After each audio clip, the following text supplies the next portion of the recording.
Hola, yo soy Cristian de Oro. Hoy vamos a hablar sobre uno de los conflictos abiertos en la actualidad, el conflicto de Afganistán. ¿Pero qué está pasando en el país afgano?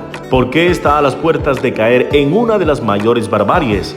A continuación, te lo contaremos. En los años 70 y con la inestimable ayuda de la Unión Soviética, los comunistas afganos tomaron el poder, ese mismo en el que no había ni un dios ni un rey. El problema radica en que estos afganos quisieron imponer una ideología atea en una zona en la que la religión es una parte fundamental de la sociedad. Por ello, había una parte de la población afgana que esto del comunismo y la sociedad laica no les agradaba de a mucho. El caso es que esta población, a los que se les conocerá como muyahidines, se alzaron en armas contra el dominio comunista en 1978, comenzando una guerra que duró hasta la caída de la propia Unión Soviética. Durante los más de 10 años que duró esta guerra, los muyahidines recibieron una gran cantidad de armas y dinero por parte de Estados Unidos. Los muyahidines también estuvieron apoyados por países como Pakistán, Irán, Arabia Saudí, Israel o Reino Unido. El Ejército Rojo, que estaba ayudando a los comunistas afganos, se retiró de Afganistán en 1989 y el gobierno comunista afgano continuó con la guerra hasta 1992. El problema es que inmediatamente se desintegró la Unión Soviética, el gobierno comunista colapsó económicamente y los muyahidines tomaron el poder como lo querían hacer.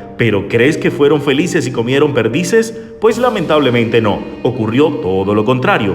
Los muyahidines comenzaron una guerra entre ellos mismos para tomar el control del país. En 1996, los talibanes, una de estas facciones fundamentalistas islámicas, conquistaron Kabul, capital de Afganistán, y posteriormente invadieron casi todo el país. Tan solo otro grupo muyahidín llamado la Alianza del Norte pudo hacer frente a los talibanes y conservar el control de una pequeña parte de Afganistán. El caso es que los talibanes proclamaron un emirato islámico e impusieron un régimen teocrático en el que la Sharia era la ley de leyes y, como ustedes se imaginarán, llevó a todo tipo de atrocidades. Los talibanes dieron refugio a quien para ese entonces era el hombre más buscado del planeta, ese mismo al que los costeños recordamos con un típico y jocoso vallenato. Osama Bin Laden, tú que tumbaste la torre gemela, la mamá monúa. Esto llevó a Estados Unidos y a Reino Unido a imponer sanciones al régimen talibán, incluso a planearse una intervención militar directamente al país afgano. Lo que Estados Unidos no se imaginaba era lo que vendría después.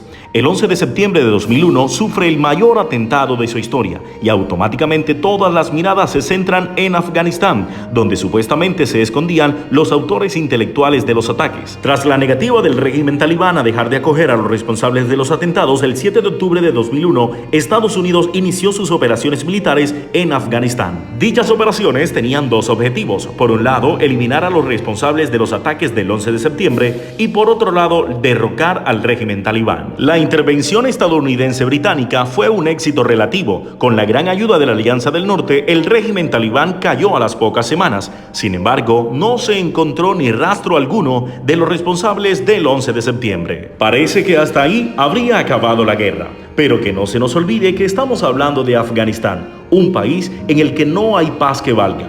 Por mandato de la ONU se formó la llamada Fuerza Internacional de Asistencia para la Seguridad, conocida como la ISAF. Hablamos de una fuerza de más de 100.000 soldados, la mayoría portados por Estados Unidos y otros países más.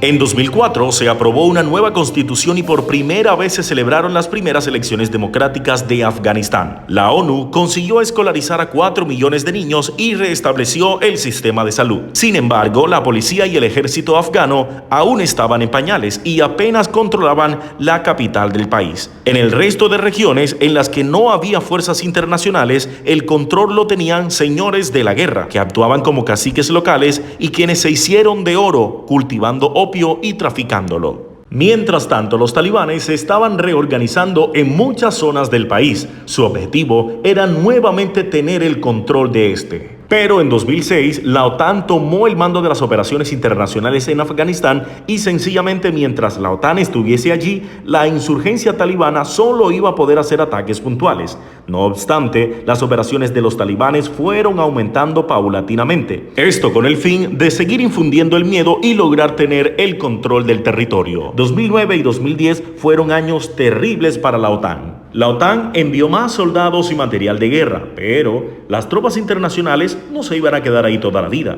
Su misión era contener a los talibanes mientras se conformaba el nuevo ejército y la policía afgana. A pesar de todo esto, las acciones talibanes continuaron con buen ritmo hasta 2013. En ese mismo año, la OTAN dejó la seguridad a cargo de la policía afgana y se dedicó solamente a dar apoyo aéreo y a continuar formando la propia policía de este país. En diciembre de 2014, Barack Obama dio por terminada la operación ISAF-OTAN y anunció una segunda misión: la misión Centinela de la Libertad. Esta misión se llevaría a cabo con mucho menos recurso y estaría centrada exclusivamente en adiestrar a la policía y al ejército afgano. En 2015, tras casi 3 décadas de lucha ininterrumpida, los talibanes mostraron su predisposición de negociar un alto al fuego con el gobierno de Afganistán. Las negociaciones comenzaron a dar sus frutos en 2018, cuando se decretó una tregua de 3 días.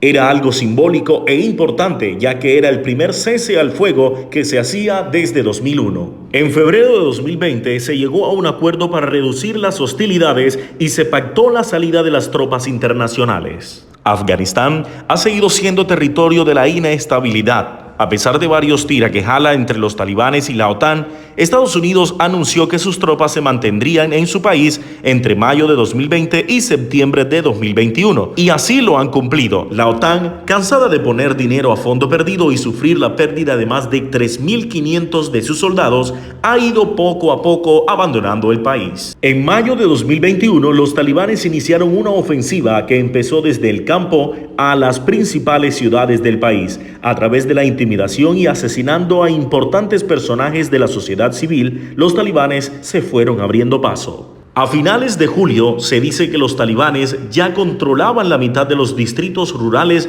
de Afganistán. El 6 de agosto cayó Saran, una gran e importante ciudad de ese país. Al día siguiente cayó Zerbegán, siendo esta la segunda ciudad en caer en manos de estos terroristas. En 2 días cayeron 5 de las 34 capitales de provincia afganas. El presidente Ashraf Ghani creyó que Estados Unidos pararía su retirada del país y ayudaría al ejército afgano a enfrentar la ofensiva talibán. Ghani intentó negociar con Estados Unidos un nuevo apoyo militar, pero ya era demasiado tarde, ya que el domingo 14 de agosto, Kabul, capital de Afganistán, ya estaba rodeada por los talibanes. Ghani se apresuró a huir del país. Al día siguiente, el mundo conocería el horror que viven cientos de afganos al querer huir de su país en los aviones del ejército estadounidense. En este intento fallido por huir, muchos perdieron la vida. Luego de esto, el vicepresidente Amrullah Saleh llamó a la resistencia por medio de este tuit: claridad. De acuerdo a la Constitución de Afganistán, en ausencia, fuga, renuncia o muerte del presidente, el vicepresidente se convierte en el legítimo presidente de la nación. Los afganos debemos demostrar que Afganistán no es Vietnam. Se acaban las advertencias inútiles. Únete a la resistencia. En muchas ciudades de Afganistán, ciudadanos han salido a marchar en contra del régimen talibán. Sin embargo, estas manifestaciones, que por cierto no han sido muy numerosas, han sido dispersadas con disparos hechos por los talibanes. Más de un centenar de personas ha fallecido, según el último recuento tras el doble atentado suicida reivindicado por el grupo Estado Islámico en el aeropuerto de Kabul, de donde ya fueron evacuadas más de 100.000 personas tras la llegada al poder de los talibanes. Por mi parte, pido a Dios que tenga misericordia del pueblo de Afganistán y que cese la guerra para que más vidas no se sigan perdiendo. Espero mi video haya sido de tu agrado. Un abrazo muy especial y que Dios te bendiga.